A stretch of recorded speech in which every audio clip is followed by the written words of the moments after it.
who is actually eligible for JKP, because if I were employers, I wouldn't dismiss the workers unless... You will try to avoid it, right? Yeah, because the severance pay itself is very high. Companies rather wait until the contract are expired rather than to dismiss the workers before the contract ends.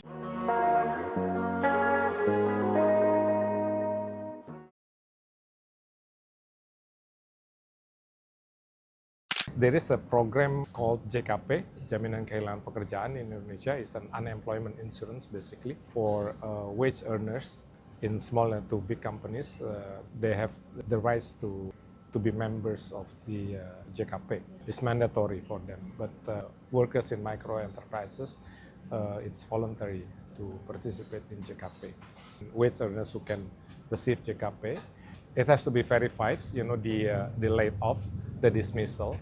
And if it's confirmed, then they can receive cash benefits for 6 months in the amount of 60% of their previous salary, and also employment services and training and also career counseling.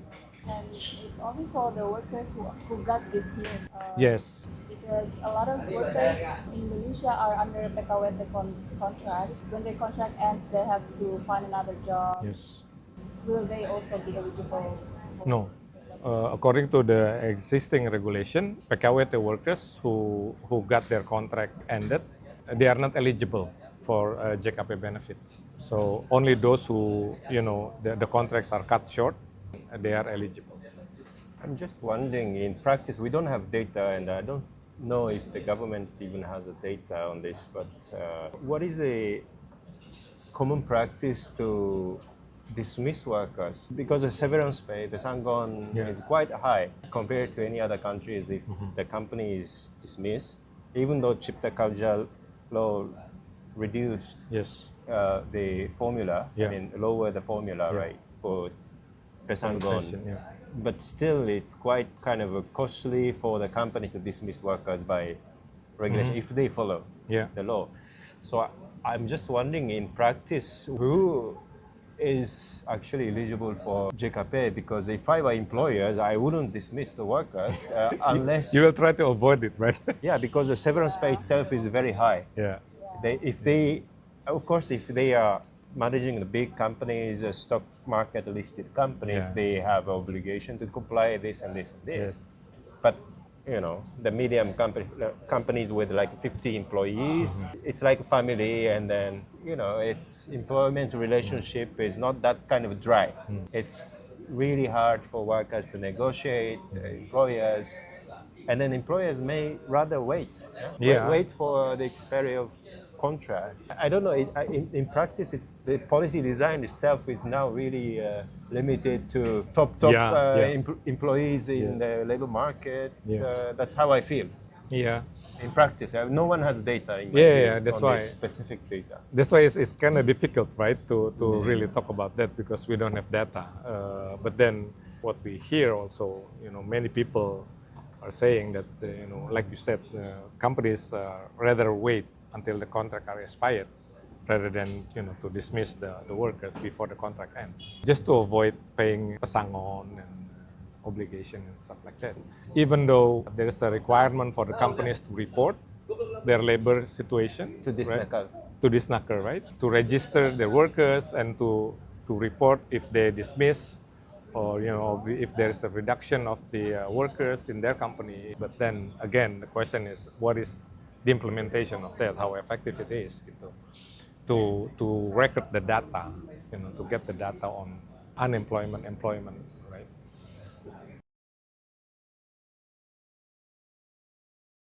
When we were discussing Cipta Kerja, we had a lot of discussion on the rule around employment and dismissal, pesangon. Right. What would be the renewal pattern, If employers can forever renew, or the original Undang-Undang Ketekerjaan 2003, number 13 had kind of a restriction, right? Yes. The renewal rule. Yeah. And then that was removed. Maximum 3. If I remember now it's correctly. easier for companies to renew the PKWT, and they can go longer. using the PKWT. What was the arrangement. original arrangement? Now it's 5 years. I think the original arrangement was 3 years. There used to be like a grace period that companies cannot continuously Yeah. extend the Extend, yeah, contract yeah. Previously. Yeah. And then that was like 3 years. And 3 then years. they can do at maximum. Maximum is 3 years, something if like I'm not that. mistaken. Yeah, maximum is 3 years. At least there was some restriction in the original. Now law. it's easier. So beyond 3 years, it's automatic become PKWTT. So But now automatic. it was removed. Huh? Yeah, It's five. it's 5. Most contracts that I found, like in job portals, they're also usually like 6 months contract. Yes. 1 year is already a long contract. That's sad though. The company give even shorter contracts than before, right? Maybe it's because easier for them to renew and extend. Also interesting is that, like we discussed earlier, that many companies just wait until the contract ends, right? And usually the company, they wait until the very last minute to announce it. So Yeah. forget about giving 1 month's notice. They waited until the last minute to tell the workers that their contract is not extended. And that's why people or the government should think about providing JKP benefits for workers who get their contract ended, right?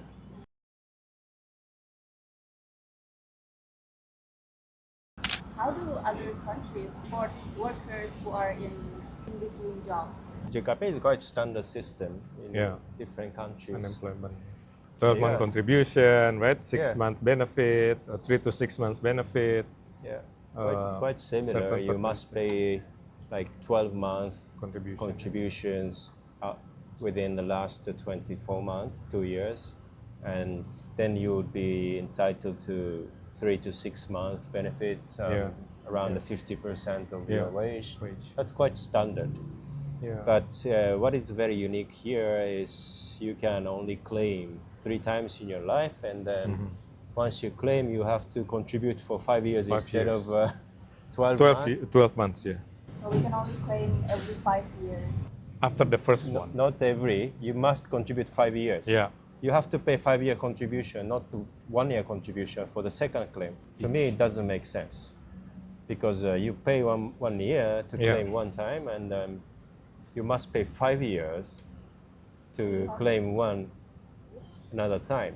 Yeah. And And also the limitation of only three claims throughout your whole career, it's really not supporting the workers, especially because the contracts are getting shorter now. There's more possibility for them to not having a job in a very short term, and frequency is also might be high, right? So they need the protection. more vulnerable workers, short contractors, may not have rights to claim. Yeah. In the case of Japan, what I found really good, or interesting is that, the program itself is really designed to support workers to get a job as soon as possible. The government really tried to support the workers who lost their job to get back to work. I would say proactive, role of the government offices. For example, the Ministry of Manpower, Disnakal, provide a proactive job offer from their side. Yeah. Instead of workers to proactively look for their own jobs. Yeah. I mean, that is the case now. No? In Indonesia, Yeah. people look for job when they are receiving a JKP. But I think what is still missing or need to be strengthened will be for the government side, Disnakal, Kerja, to proactively provide job opportunities to job seekers. That means, for example, in Jember, that's the Disnakal in Jember know all the vacancies available in the village today. Yeah. And then which candidate profile CVs fit in each job vacancies today, and then they can proactively do the job matching if they know both sides. Yes. But usually it's not only the government's fault. There are usually only 1 or 2 people dealing with so many different issues in the local city council. Yeah. And so they don't have human resources to operate this all together. They need to probably give the phone call to each employers. Can you let us know if you are recruiting someone And then employers also know, oh, it's free of charge if they want to advertise job announcement in the city council office. So people in general, not only workers, employers, and government, they need to recognize that this is the function in each village, each region, cities. If we go to this office, we can look for the job seekers. We can look for vacancies, employers. People need to recognize it, and then to do that, more human resources also needed on the government side, while other priorities also. Yeah, and also data collection maybe, right? Data collection, but in my view, it doesn't necessarily require key technology or things like that. It's more like like a SOP.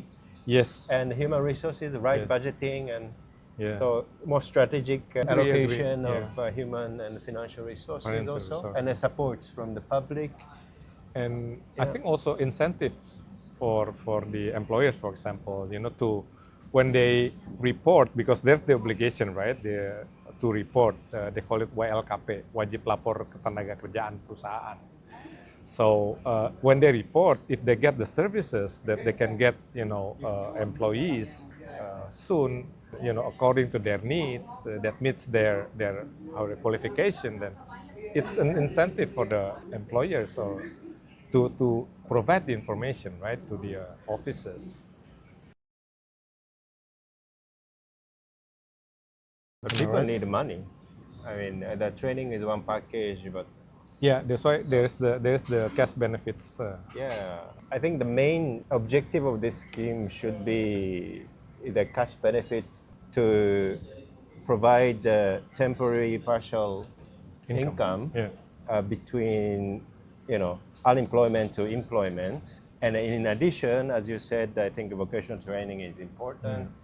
But sometimes the policy discussions put more emphasis on the vocational training part for reskilling, upskilling, while only like 50,000 people every month can access to JKP cash benefits, which I think lose a lot of people potentially to access. But from what I know, the program like JKP its main objective is to support people during the time of unemployment so that they can get back to work as soon as possible. So that's why training or career counseling is also important. It's integral part of the program. While the cash benefits also, of course, people need cash during time of unemployment to support their daily life. So I think those are the challenges for JKP.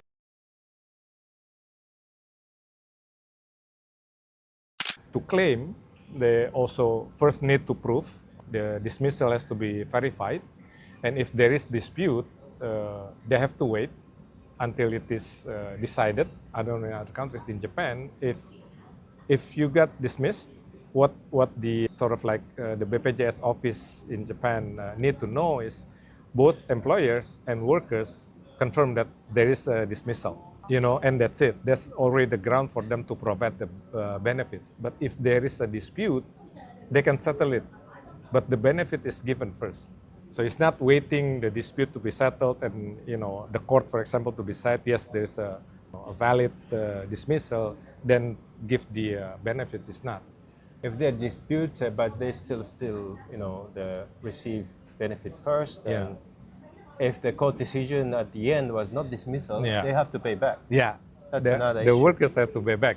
So, but the thing is that in terms of cash flow, they get money first. Anytime. But here, protection flow, first. Here, people you don't have to wait for Yeah.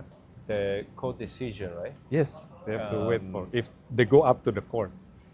Yeah, it's basically the rule of law, you know, the approach. Yeah. If the court decides, everyone follows. They cannot protest.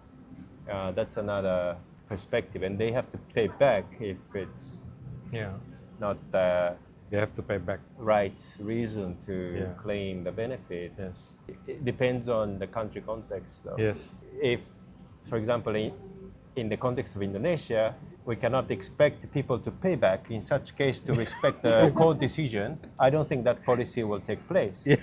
But At least. so the thing is, the both, We- the society also need Yeah. to understand this Yes. to improve in this way. For Yeah. example, Yeah. Yeah.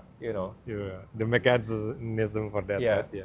because if BPJS pay first in advance and then wait for the court decision, and then people may not pay back, No. they will not change the rule. Yeah, they will right? not. Yeah, because So- it's a risk, right? For Yeah, the- so I for don't know the if administrator. what is the right Yeah, answer here, but that's But what interesting for me is that you give the protection first, and the issues later. We can settle the issues if there's dispute and stuff, but protection first. I think that's important for social protection schemes or system. because basically it's cash flow matters. Yes, it's a matter of cash. Yeah. Yeah. Because And what's so they can what's survive. why do you need money like 2 Every month. years later? Yeah. After the dismissal, Yeah. you don't need money. I Yeah. mean, of course, you're lucky enough to receive Yeah. money and you can repair a house. Yeah. But it's not the objective of JKP by heart, no? Yes. By design. They need immediate cash flows like 1 week later. Yeah. That's why JKP is here. Yeah. If they can afford without receiving JKP for 2 years, it's actually not the purpose of JKP. So the design of JKP is to protect like a short-term cash flow, basically. Looking at the social media discussion, etc., I'm also not sure if the general public really understand the concept of Yes. PHK, because PHK sounds like everything. Yeah. Unemployment. When I read through the Yeah. comments and media, but what is the definition of dismissal, for example? PHK should be dismissal, Dismissal. right? Yeah. But what is dismissal? Do people really understand this, for example? No? I don't know. Do you understand? That's another